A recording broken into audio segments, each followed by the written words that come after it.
Yeah, we can start letting people in. Yeah.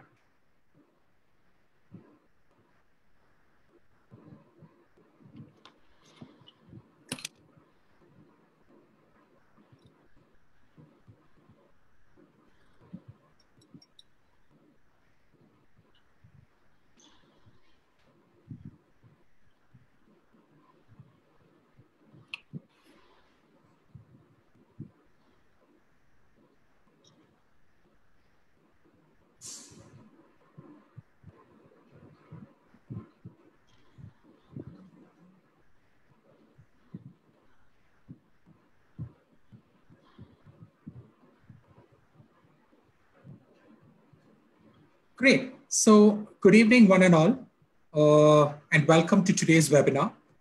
We are 71 participants as of now. We will wait for another 20 seconds and we will kickstart this webinar for the evening.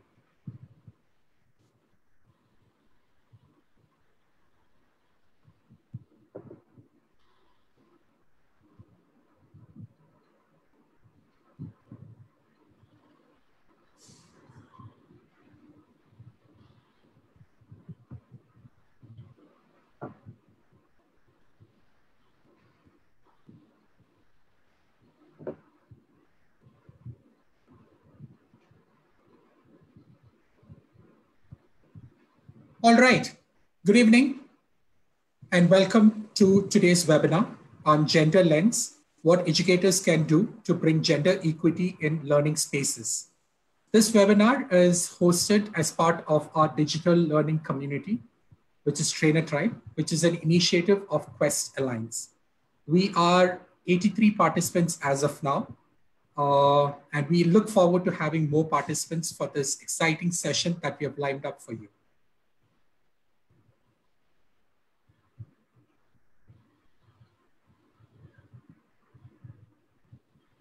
If you plan to write about this webinar on your social media hangouts platforms, please feel free to use hashtag #TrainerTribe.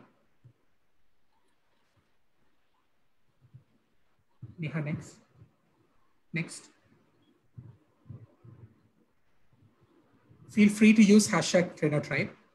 You would have noted by now that the host has muted all of you for the entire duration of this webinar. This is so that we can have a very engaging, reflective session for 1 hour. But don't worry, you have the chat box available to put your comments, questions. And as a kickstart, you could introduce yourselves, say where you're from, and what organization you work.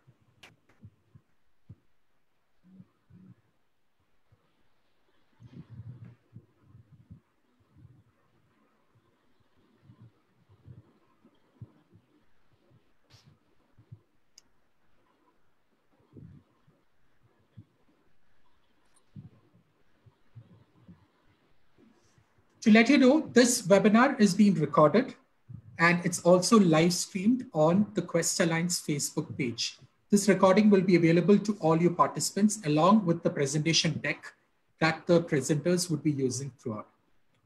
So just to give you a brief of Quest Alliance,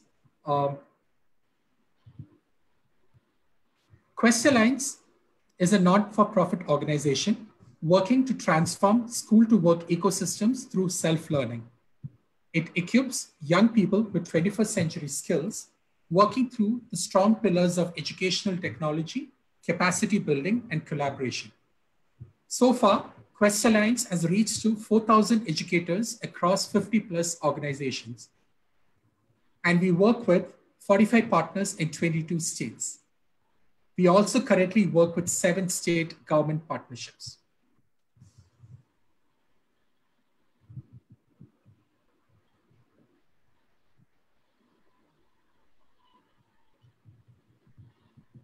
So right now, we have about 109 participants who have joined the webinar. So before we kickstart, we would like to extend our gratitude and thanks to our funders and donors who have promoted this webinar in their network and got all you fabulous people attend this webinar today evening.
All right, everybody, welcome. It's great to see so many people here on the digital platform. I guess this is our new normal in some ways to keep connecting and keep sort of our learning going in this lockdown. So I'll quickly just introduce myself and then hand it over to Deepika. I'm Neha. I work with Quest Alliance. My work primarily has been with the government school ecosystem across multiple states, and it started with sort of working on curriculum development, a lot of sort of teacher training, capacity building, and moving on to leadership development as well. And I think my interest in gender comes a lot from my personal experiences around gender in different spaces. And I think right now for me, one of the things which I try to sort of work towards as part of my work across any domain is to work with individuals to instill a belief in self. And that's what I feel is very, very important when we are talking about gender conversations as well. And sort of working with individuals to help challenge status quo in many, many ways. So, and that's how my interest in sort of gender also comes from. And I'm looking forward to the conversation today. I'm sure there's lots to learn from all of you as well. All of us are working in our own spaces, trying to sort of overcome barriers of gender in different ways. So looking forward to learn from all of you.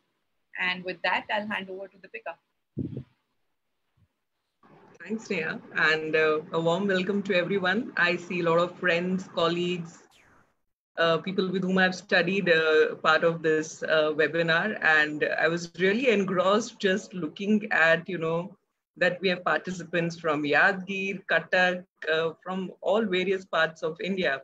And it is heartening to see all the participants from various parts of India. So warm welcome to all of you.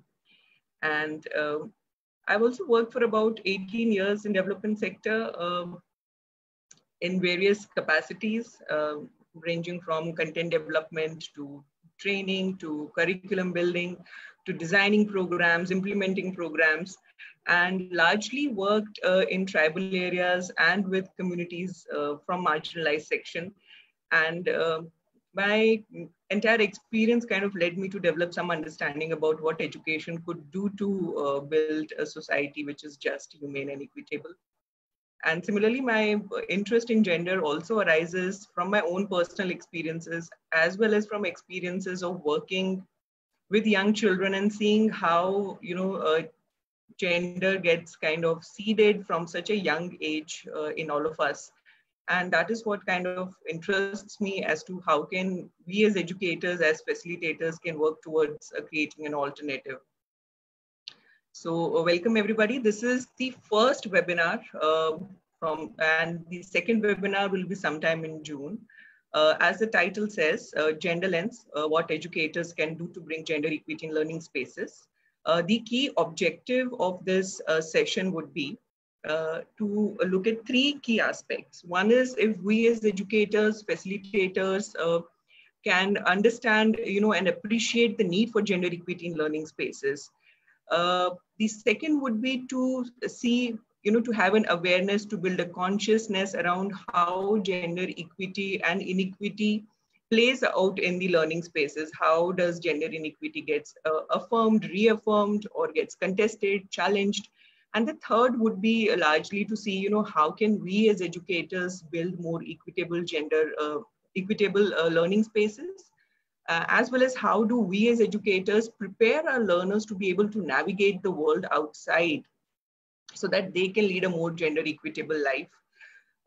While the three key objectives of the webinar are these three that I stated, we would be briefly also touching about, how in COVID-19 situation and in post-COVID-19 situation, what is it that we as educators could be doing to, ensure that girls are in these learning spaces and the learning spaces are equitable.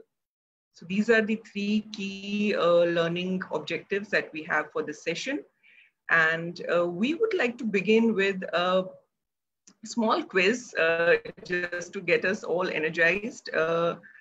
The key purpose of this quiz is just to understand the gender data at a meta level and build our understanding what it tries to tell us. So I would request Neha to show us the first question, and I would request all the participants to put your answers in the chat box.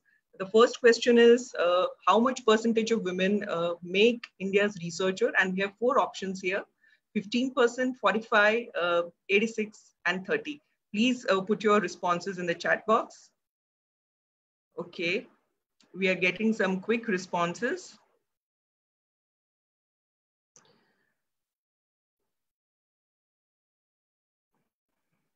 Okay. That's really fast. Okay, now I would like to share the answer to this.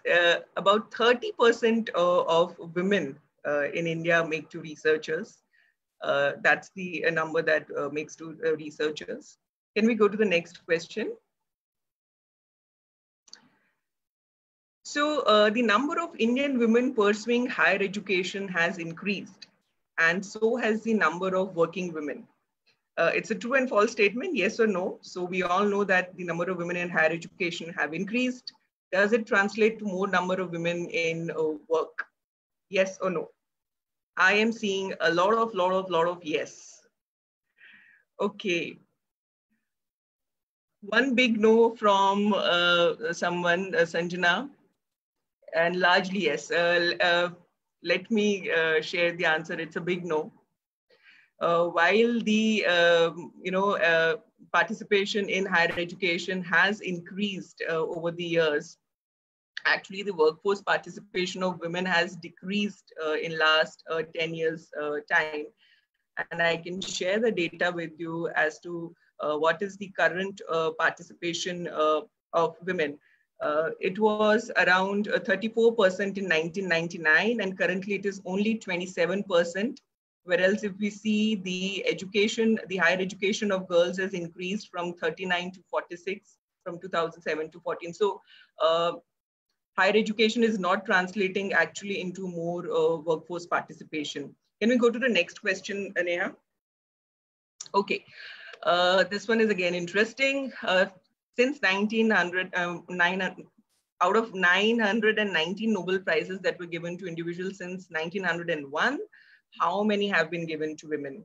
And we have percentages and we have numbers. Feel free to put. Okay, now I'm seeing that suddenly we're getting a lot of people going for the lower range. 6% is what I'm hearing from a lot of people. Yes, 6%. Only 53 awards have gone to women, whereas women have contributed in literature, science, peace building processes, but only 6% of Nobel Prizes since 1901 have gone to women. A lot of you are correct in that. Can we go to the next question, Neha? Okay, this is again interesting. What is India's rank globally in adolescent pregnancy? First, 87th, 167, or 23? We are in bottom in many, and I'm sure in this also we could be at the bottom. It would be positive. I am hearing 87, 23, 23, 87, 23. Okay, okay. Okay. There's just one person who's saying number 1. Okay, let me share this. Actually, India tops the list. It is at number 1 when it comes to adolescent pregnancy. Highest number of girls having pregnancy in adolescence are in India. So that's a fact that the journey of a lot of girls, millions of girls, is mutilated right from the beginning of their life when they get married and have children in adolescent age. I would now hand over the quiz to Neha, and will request her to take us through the other questions. Sure. So the question is, what percentage of women and men in India have access to internet? And again, you can see the options.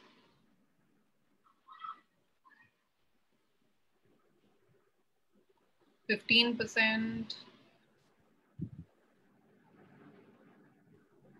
Now everybody is going for the lower. Yes. Okay, lots of 15. One's at 45, 55, 33, 15, 33. Okay. So the right answer for this is that 33% women have internet access and 67% men have internet access. And this data is from a report by Internet and Mobile Association of India. It's a recent report of 2019. And they have data which is segregated by a rural and urban context as well, but there's not a lot of difference. This is what it comes down to.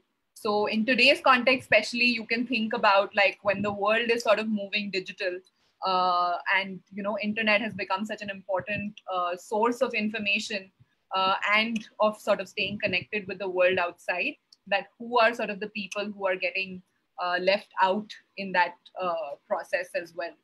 I'm going to move to the next question. And this question is also important because when we talk about gender, we sort of tend to look at gender as a binary between men and women and male and female.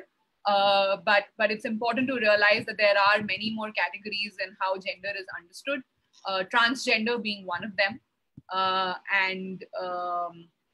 So yeah, 8%.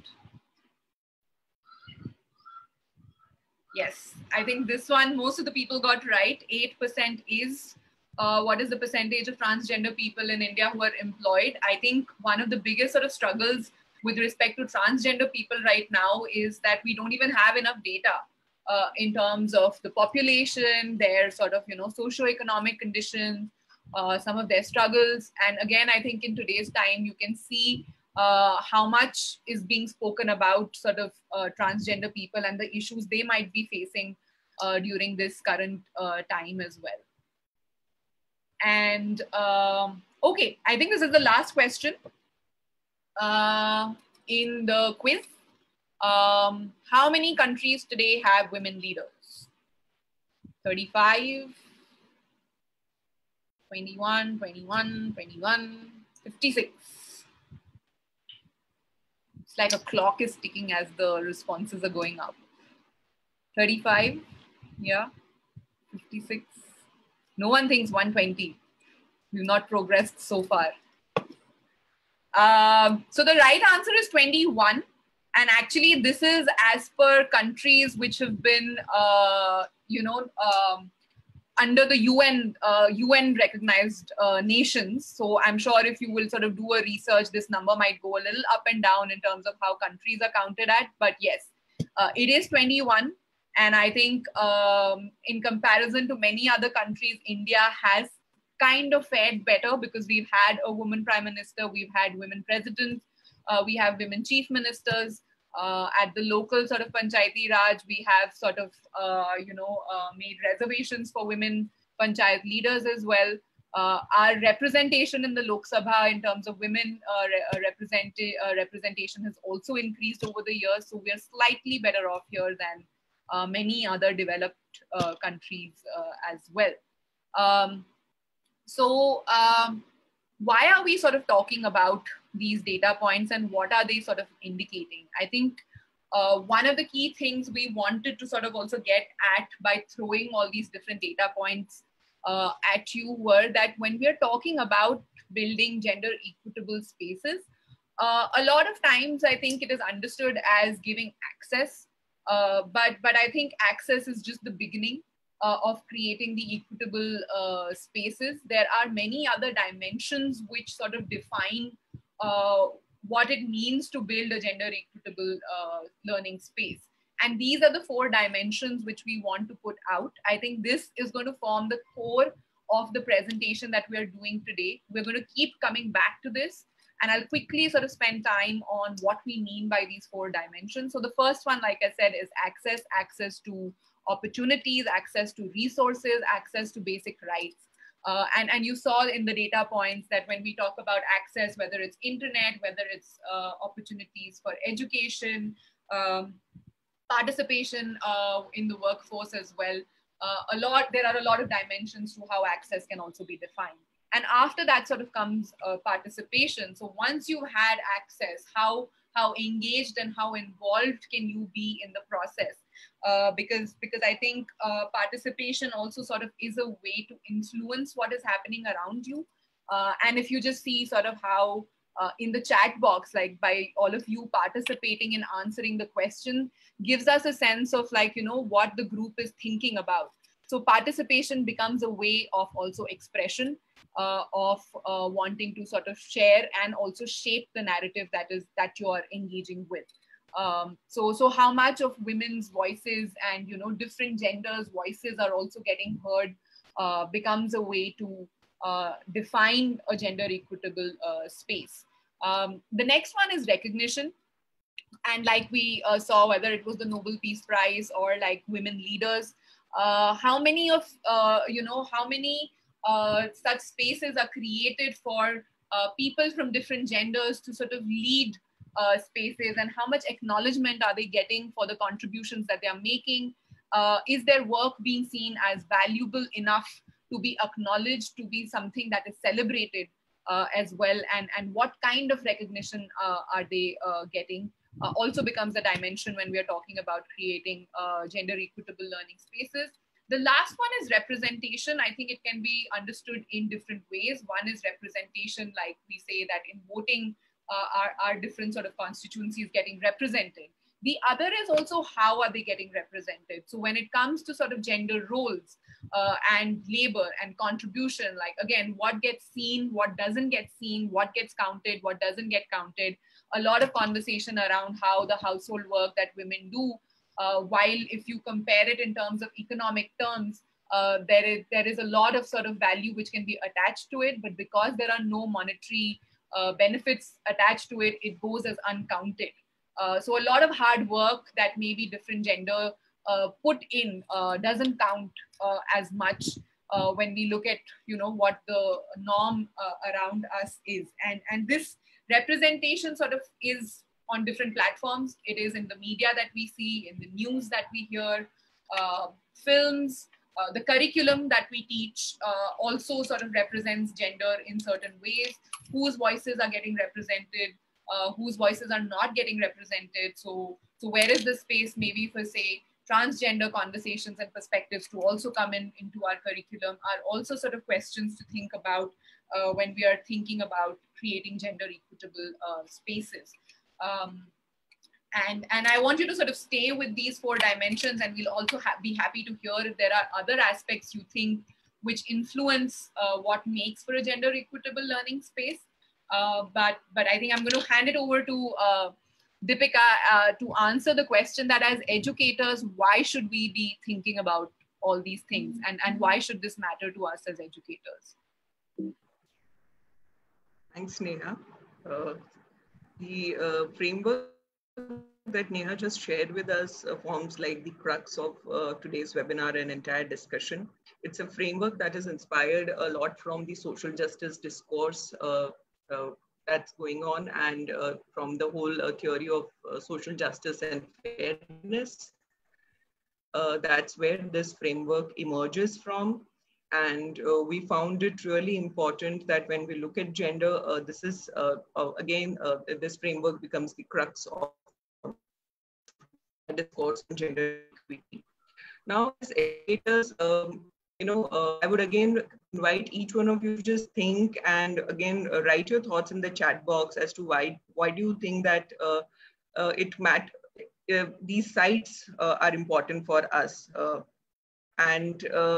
If we kind of start looking at what are these educational sites, formal, informal educational sites like schools, ITI, colleges, VTI, clubs, or now the virtual medium through which we're connecting to learners. These are all in certain ways microcosm of our society. And as we looked at the data is telling us that the society is quite unequal. The women and the other genders do not have equal opportunities, or they are not able to exercise their right in certain ways. This is again reflected in the institutions in whichever form they are. It gets reflected in the institution's policy, structures, systems. It gets reflected in the kind of interactions that people have amongst each other. So in this way, we see these institutions, these learning spaces are a microcosm of society. And these again are sites where these same values can be further perpetuated, they can be further reaffirmed. But at the same time, these can also be sites where these very cultural norms and values can be challenged, can be contested. There can be an alternate way of being which can be created in these spaces, and those alternate ways of being can also be reaffirmed.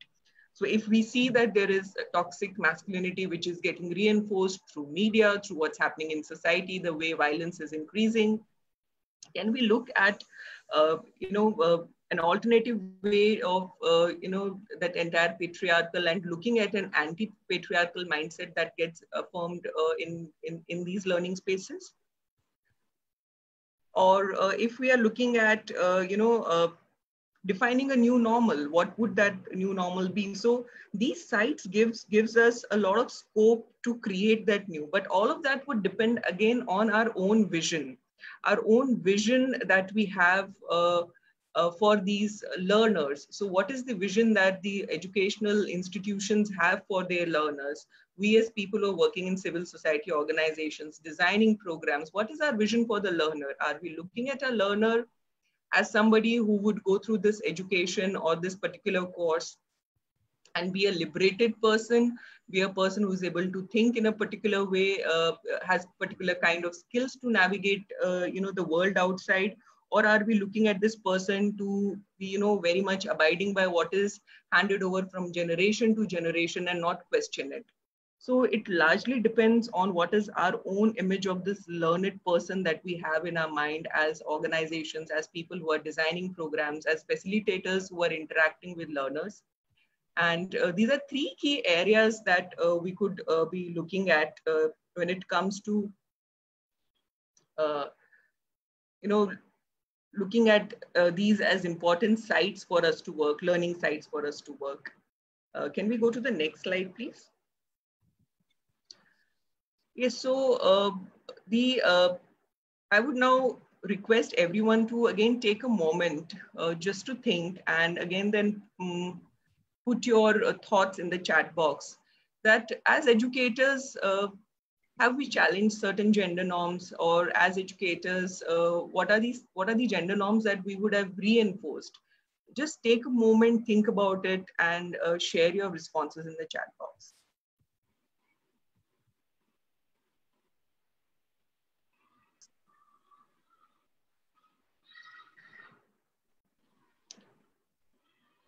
Okay, while everybody is thinking through, and we do have one response, which is saying that today we are looking at education as instrumental and utilitarian point of view.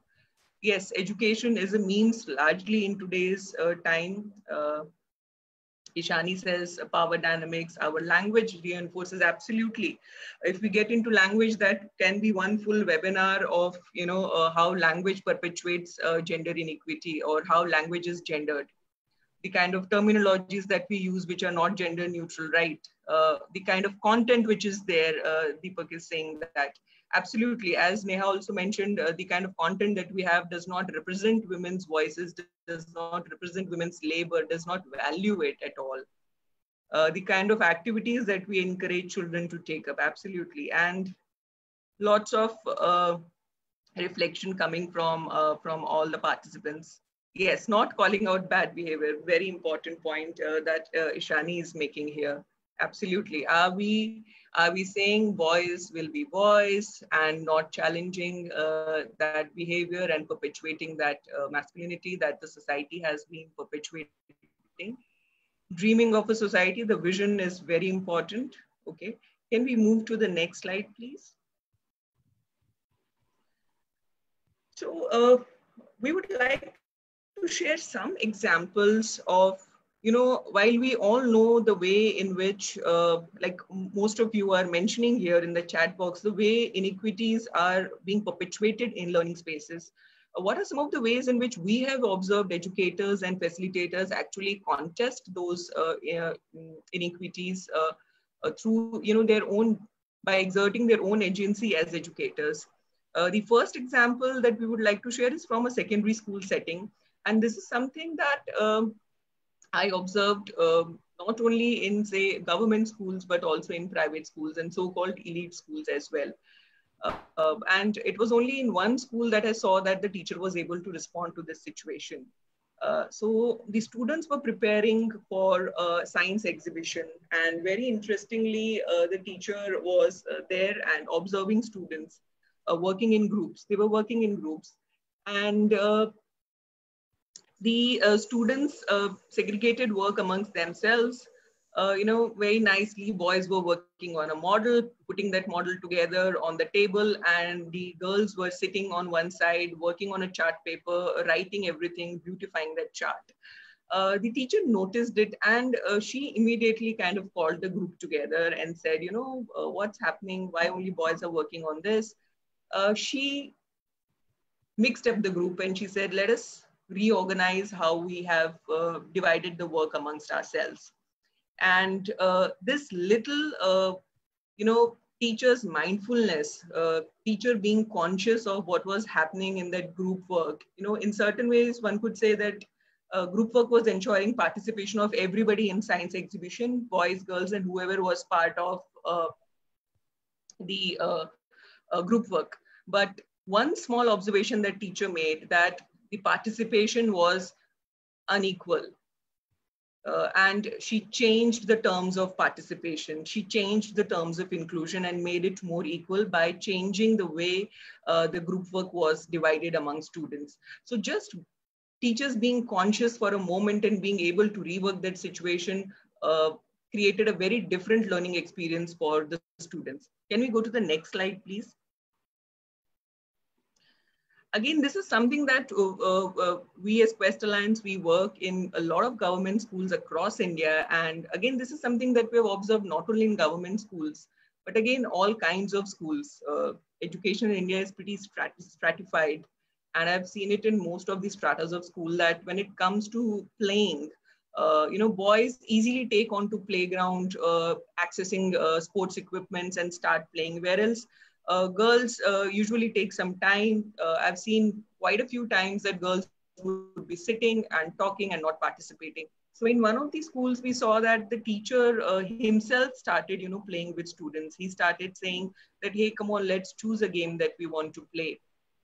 And initially, while boys and girls were playing separately, slowly, because the teacher started playing with them and the teacher started helping the group to decide what game do they want to play, boys and girls both started playing together. And the only difference that I could see here, that the teacher was role modeling. The teacher just didn't say everybody play, but himself started participating in the play. Second, he again helped the group to come up with the game that they wanted to play. So the terms of participation were decided jointly by boys and girls.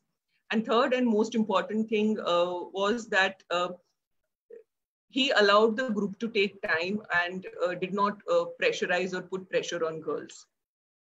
So again, it was the observation and the effort that a teacher made to change that entire situation.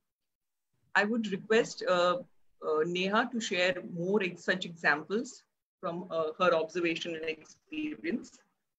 Sure, thanks, Deepika. And I think in the chat, people are also sort of, maybe it'll be nice for you also to share, like if there have been instances that you have observed. So please share your observations from your classrooms as well and your own learning spaces. The example that I want to talk about is actually a session on gender, which we were sort of doing again with girls and boys in 8th, 9th standard. And I think while we, with all of you also, we used a lot of data, which just seems like data which is out there, right? Like India being the first ranking country when it comes to adolescent pregnancy just seems like a distance thing which is happening somewhere. So sometimes it becomes hard to relate it to our immediate reality as well. So what this facilitator also did was that after sort of quoting all that gender data, she asked the students questions like, how many of your fathers work? And immediately sort of all the hands in the classroom went up. That it's a norm, right? That all fathers go out and work. Maybe there were like 1 or 2 students whose fathers were not working due to some special circumstances. And then the facilitator asked that how many of your mothers work? And all the hands sort of went down, and maybe there were just sort of 5 or 6 girls whose hands remained up. in the classroom. And that there itself was sort of an analysis of the gender data and how it's playing out in our everyday life as well. And then she went on to sort of ask them that who cooks in the house, and in how many households, say, the mother cooks. And again, sort of almost all hands went up. And when they asked, like, in how many houses the father cooks, and again, there were only sort of 2-3 hands that went up. And that sort of became a way, and it did many things in the classroom at that point in time. I think one, it brought in the students' voices and their own sort of lived realities into the classroom setting. So participation happened in many ways. It also sort of touched upon the aspects of representation, that in our everyday life, how are some of these things playing out? And I think it also sort of made all the earlier gender data points relevant for the students themselves, and sort of, brought their awareness to the fact that, wait a minute, this is happening in my life too, right? Whatever's happening outside, and it's kind of building up, ground up in some ways. And then this graph that I have on the left side is something that we got from the work that we are doing in secondary schools across multiple states. Just shows the perceptions that girls and boys have about many things, about, whether it is important to educate boys than girls. And 49% boys in our schools right now think that, yes, it is more important to educate boys than girls, than 17% of the girls only. Or 63% boys feel that they are better at maths and science, and only 15% girls think that boys are better at maths and science. So how, talking to them about their own perceptions and bringing that into the class also becomes a space for expression, and helping sort of connect the dots in many ways, and starting conversations about creating gender equitable spaces as well. And doing your own data analysis around gender in many ways inside the classroom is something that you could also try as a facilitator. This next example is again from a computer class, which was happening for the first time for the students in that school. And the facilitator sort of observed that as soon as the children were sort of, made to go to the computer lab, the boys were the first one to sort of, jump at it, start, switching on the computers, and they quickly sort of started working, and they weren't scared about, what's going to happen. Something will stop working, something will get spoiled. Whereas the girls were very, very hesitant.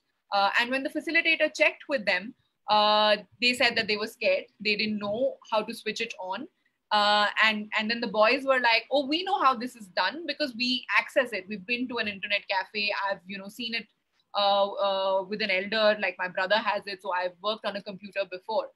So the facilitator, again, I think the mindfulness that Deepika was talking about, the facilitator also sort of had to, encourage the girls and give very specific encouragement, which would help them become more confident to use computers. Many times, I think when we encourage students, it's also a very generic kind of encouragement. Yeah, you can do it, that kind of a thing. But to sort of bring in that nuance, that what are you encouraging them for? What do you need to say to them at that moment so that they feel confident, they have that self-belief in themselves, also becomes important. And I think this example in many ways brings out that what can access mean, and how access can affect the participation as well in many ways in the classroom. And yeah, Vipul, you make a good point that just look at the girl in the photo itself and look at the boys and how there is a difference in terms of how they are engaging with the technology that they have.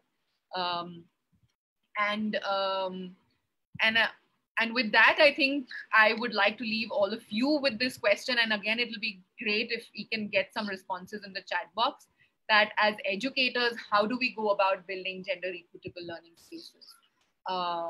We can take a minute, and then Deepika is sort of going to take it forward from there.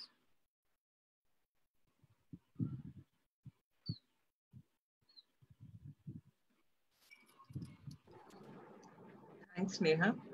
I see Sandeep sharing very simple and very important things like sitting arrangement, uniforms, mixed uniform, challenge and question the gender barriers.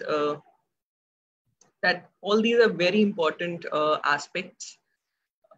There are a few things that we would kind of want to connect again with the previous 4 R's that we talked about, which was participation, recognition, representation, and access.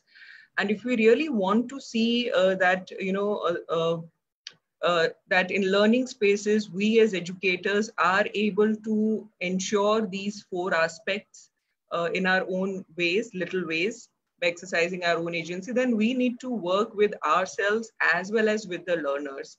And there are 3 to 4 key things that we would like to share. One is mindset. Our own mindsets that we have. Are these mindsets, espousing to values which are discriminatory, or are these mindsets where we're celebrating all gender, where we are appreciating other gender identities, where we find, that it is important to question. So what kind of mindset are we building in our learners? That is very important. The second is behavior and skills. Simple things of participation can be ensured by certain skills that we as educators exercise, as well as the skills and behavior that we build in our learners, which can create more equitable learning spaces and uphold dignity of all. And the culture of, physical, emotional, and intellectual and social safety, so that all the learners feel that they're physically safe, they are not going to be harmed in any ways. They are emotionally supported, as well as they are encouraged to share their feelings. They are supported to explore a particular theme or question. They are not being judged. And that is what kind of creates a healthy dialogue in the learning space. Now, it is very important for us as educators to understand that in any case, it is very difficult for children from marginalized community, as well as girls and children from other gender, to reach the learning spaces, given the kind of barriers that the society has, and the access to resources that they have. And in COVID scenario and in post-COVID scenario, just imagine if a learner has even come for a virtual session. All the reports are showing to us that the violence in domestic violence, that is violence in homes, is increasing with children as well as with women. That the access of women, the data point that Neha shared in the beginning, that access of women to technology is much less than men. And we are also getting reports that girls are facing violence for accessing mobile phones or for accessing social media. And those are the platforms through which we are reaching to our learners. So if a learner is in that space, has reached, she or he has actually crossed a lot of barriers to be there. And it becomes more so important for us as educators to be mindful as to what is it that we are preparing them for. So one is to look at all these things, what we can do immediately. But second piece is to look at what kind of skills are we building in them, so that they're able to navigate the world outside. So they're able to negotiate, they're able to think critically. What kind of mindset are we building? Will they be able to stand their ground? Will they be able to express themselves? That is the crux of, the educator, the kind of support that an educator can give to the learner, and the kind of environment that an educator can create. There are just a few points that we would like to share as to from where we could start as educators. This is not a prescriptive list. We can go to the next slide. This is not a prescriptive list, but just certain points that you all know, like, instead of asking for immediate responses, picking up students, if we can wait for a couple of seconds and mindfully select students, make a mental list, like who all have been given an opportunity, who has not been given, ensuring that girls are given an opportunity to respond. To ensure that few students do not monopolize the entire interaction time, and that girls are also interacting. Also to avoid tokenism. The entire piece of culture that we talked about, that do we challenge the toxic masculinity, or we will reaffirm it by saying that boys will be boys, or are we going to develop certain anti-patriarchal behavior in students? We can go to the next slide. The kind of content that we all know, that textbooks also represent women in a particular way. And while in formal spaces, we do have the opportunity that, and even in informal spaces and in virtual spaces, that students can look at those problematic passages and, rework if to make them gender equal or neutral. And for us as educators to select content very, with a lot of consciousness that what is this content going to promote, because content has a lot of impact on young learners. What is the kind of culture that we are creating? Simple things like what was shared by Sandeep ji in the chat box, by creating a dynamic seating arrangement so that not only few students are always sitting in the front row. And these little things make a lot of difference for young learners. Again, I think it's very important if we can invite a colleague whom we trust to give us feedback, because nobody more than a peer, can help us know our own mindset that gets reflected consciously and unconsciously through our behavior and the interactions that we have. Again, the pedagogy and content, do we allow boys and girls to share their emotions, or this whole thing that girls should not get angry, should not speak loud, boys should be not seen crying, or do we allow them to express their feelings and emotions? You can go to next slide. Can we encourage students to use a gender neutral language as far as possible, and we ourselves use it? Mostly when we speak in Hindi, we speak bacha. We never say bachi when we are even in school. Similarly, in English, we usually address guys, please come. Can we have a gender neutral language, and can we promote that? Again, this is something which can be exercised in formal settings of ITI, VTI schools, informal settings of clubs and learning centers, as well as virtual setting like webinars and phone calls, which we do with our learners. How do we kind of jointly work on certain norms of the classroom and of the school so that everybody is equally, responsible for upholding those norms? And I think very important that we as teachers and educators are from same society. Being humble with ourselves also and sharing our own dilemmas. I'm sure like till date, I've been struggling with a lot of dilemmas, and I'm sure most of us struggle with those kind of dilemmas. And if we share those with students, they know that, it's a work in progress. It's not that, one fine day we all will be behaving in a particular way, or we all will be having a society which is gender equal, but it is each step that will matter. And it is important that we work on all three aspects of mindset, behavior skills, as well as culture building. They have to go hand in hand. We can go to next slide. Now, as educators, we can reflect on few points which are very important. And these are just certain pointers. It's not a prescriptive list, but I would just like to quickly take you through that.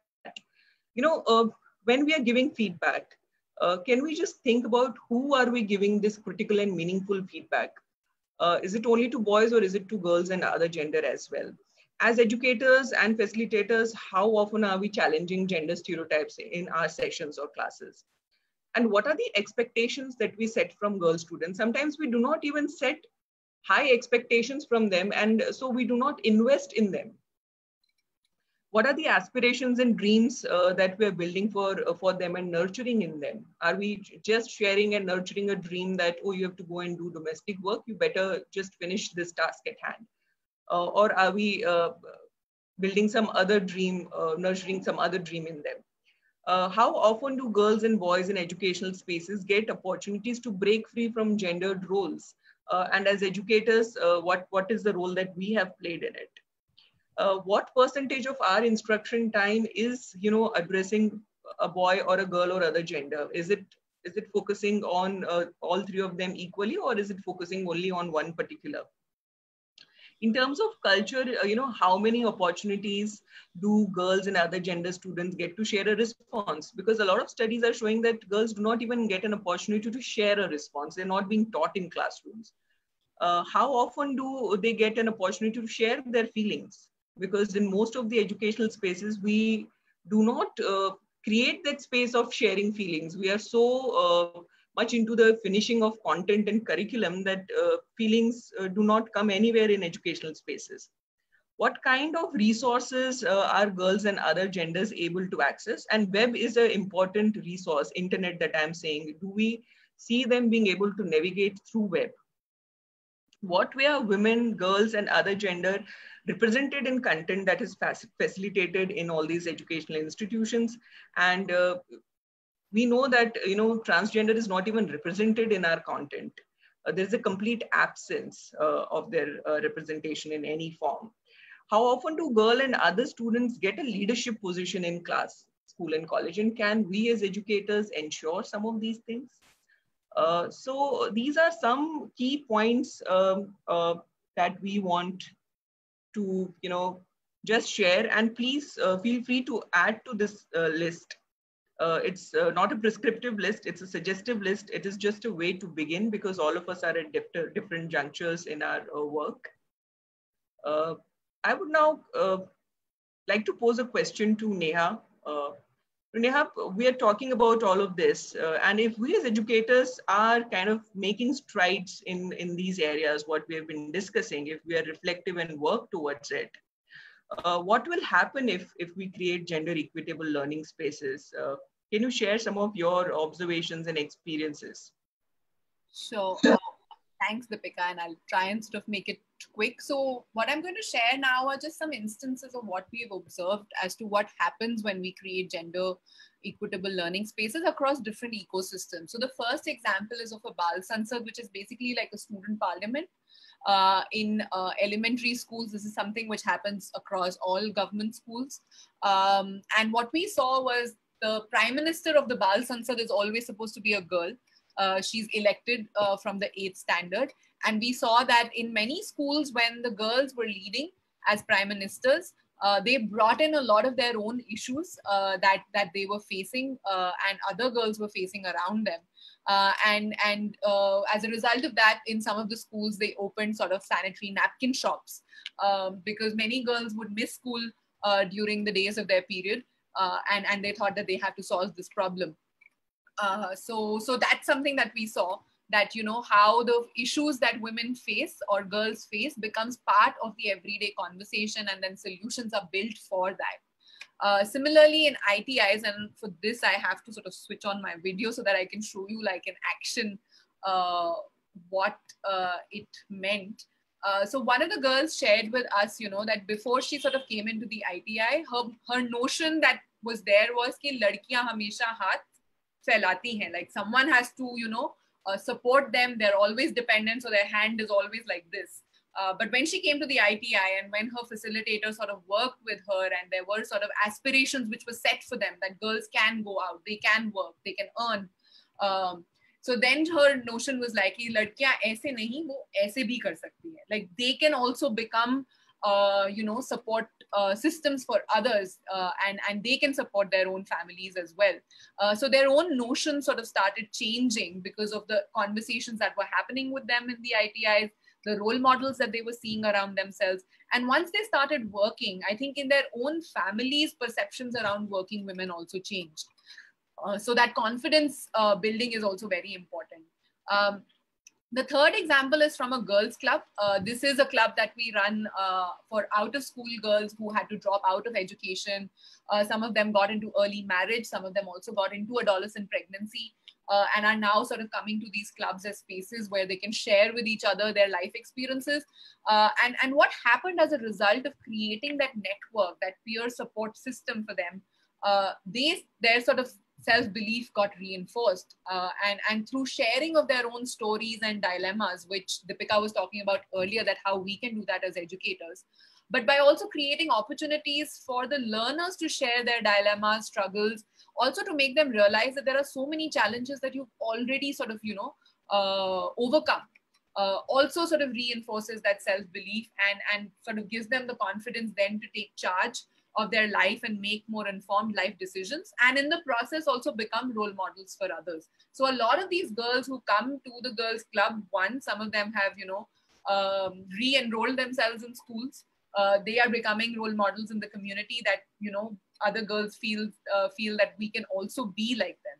And the last example is about, again, in schools, and it sort of continues from the graph that I had shared earlier, and that example, that what happens when you bring in their life experiences into the classroom, when you encourage them to talk about what they are observing about gender behaviors and gender norms about around themselves, is that they start thinking critically about the status quo. And we've seen this in schools, that when you ask girls that would you want to go out and work, many of them say that yes, so they do start having those aspirations around themselves. A few of the boys start saying that, you know what, maybe I'll go back home and start helping my mother more in the work that she is doing. And it's just about that. It's just about making that change that they can make in themselves, and then, you know, lead conversations in the spaces that they are participating in with their parents and the other adults around them, and giving them the confidence to be able to go back and do that in many ways. So I think the question that I would like to leave all of you with as educators is to really think about that. What are those gender identities that we are building as educators? Because like Deepika mentioned earlier, right, we've all grown up with experiences of gender. It comes out consciously, unconsciously, in what we do, in the way we speak, in the way we are. And therefore, what is that vision for the learner with which we are going into our classrooms is something that we should very, very consciously articulate for ourselves. Maybe write it down somewhere and remind ourselves that this is what I want to build when I'm going into my classrooms, and this is what I want to really influence when it comes to creating gender equitable learning spaces.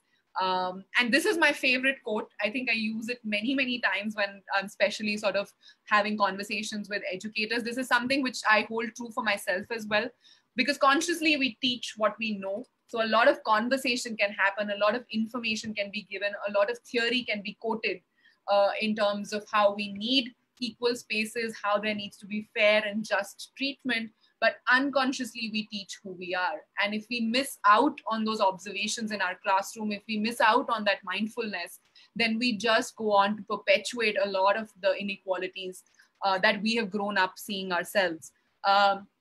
But I think what is also important here is to be kind to ourselves in the process.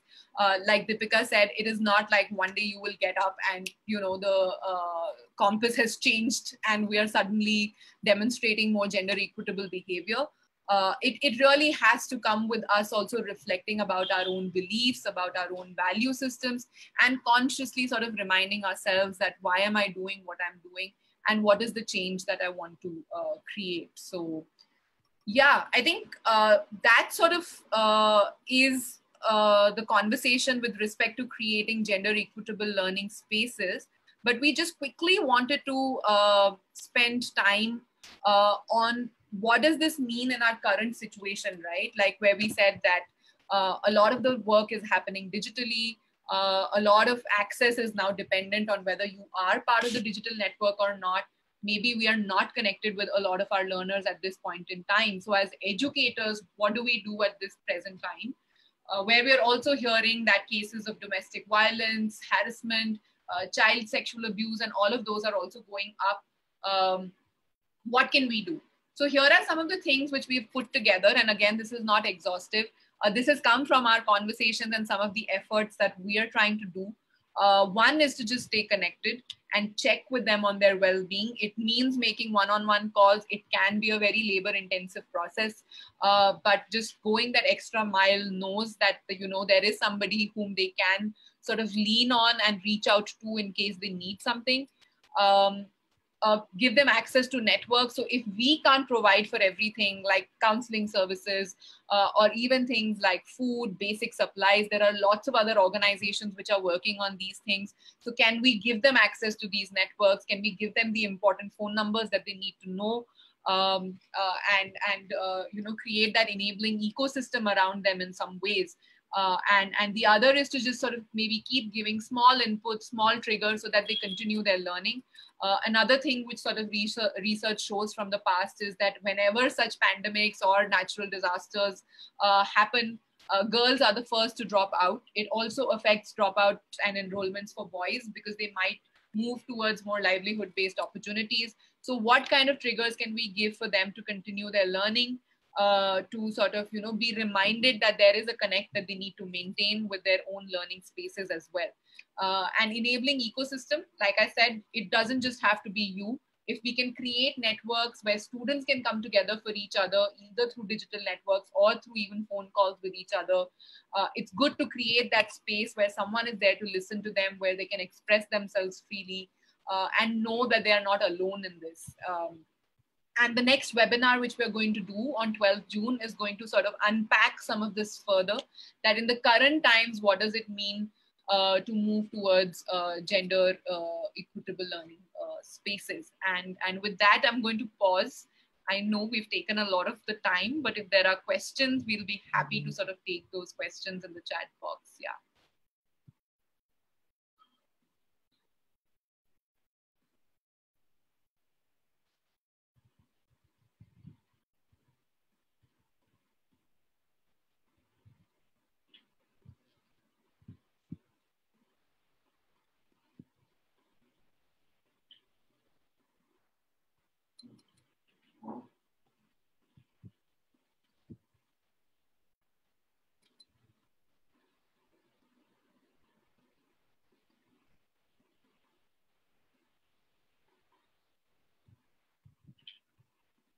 So we will be sharing all the references with you. A lot of you have asked for the checklist and the sources for where the data came from. It's all there in the PPT. You'll get to sort of go through that. This recording is going to be available on YouTube, and the link will be sort of put up there for access later on as well.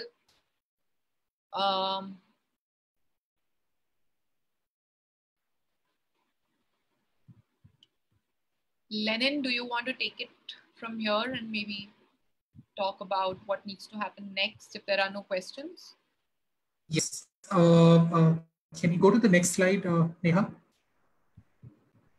Yeah.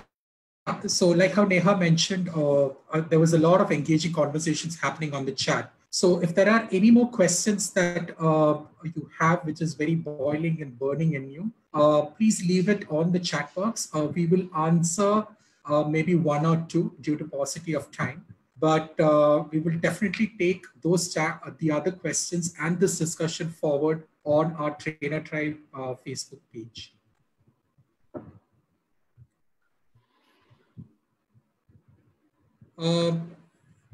You would also find the feedback link to this masterclass. So it will take a couple of seconds to actually give us your feedback, which will actually help us improve on our upcoming webinars. Next slide.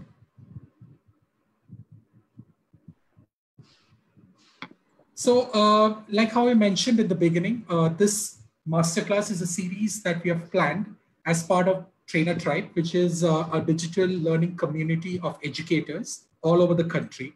And we are a Facebook open group. So you can just find us on Facebook by typing Trainer Tribe, and the link is also on the chat box.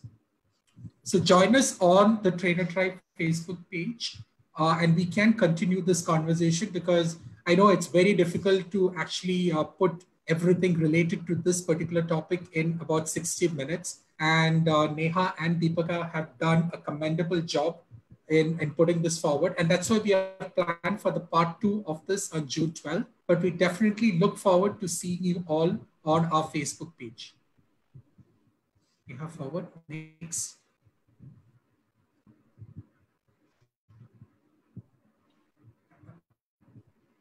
Once again, we would like to extend our sincere gratitude to our donors and funders who have supported us and promoted this webinar and being a strong support during these series of webinars. So our heartfelt gratitude to them, and also to the backend team for actually coordinating and ensuring that we have a very engaging, reflective, awesome session today evening. Lennon, so thank you once again. Sorry? There was a question on the chat box from Samiksha. Okay. I mean, we can quickly maybe answer that, since that's the only question which has come up right now. Perfect, perfect. Over to you then. Yeah. So, Samiksha, I can maybe share instances from what I have attempted to do, and Deepika, please feel free to add in terms of sort of designing learning programs to teach gender inclusion to teachers and students. In my experience, I think what works is to sort of start with the self and sort of design activities which help both children and teachers sort of reflect on their own personal experiences of gender. And I think that works sort of well every time that we've sort of tried it, because both men and women have a lot of experiences to share around gender that they've had. And from there, sort of you can start building a more sort of deeper understanding of how gender biases can play out. Some of the activities which work well for us is what we tried to sort of do with all of you also today, is to sort of show data and then relate it back to their everyday life as well, to show that, how what they are doing in their everyday life gets reflected into these larger sort of data trends and research trends that we keep hearing about. But I think making it reflective, starting from personal experience, are some of the principles that I've used. And Deepika, if you'd like to add. Sure. Thanks, Neha. Samiksha, that's an interesting question, quite a large question. And in my experience, I've tried out various kind of things. What has worked most, say with adolescent learners, is to take them through their own journeys. And when they reflect on their own journeys and listen to their peers' journey, that is something which gives them a lot of power that they can navigate the world. They create their own vocabulary of equality and of discrimination, which again is very powerful because words have a lot of power, and they're able to create their own vocabulary. What works again very well is the kind of identity that we want to build for learners, and that is something that holds for boys, girls, for everybody. That what is the identity towards which we are shaping or we are promoting. That is something that kind of guides the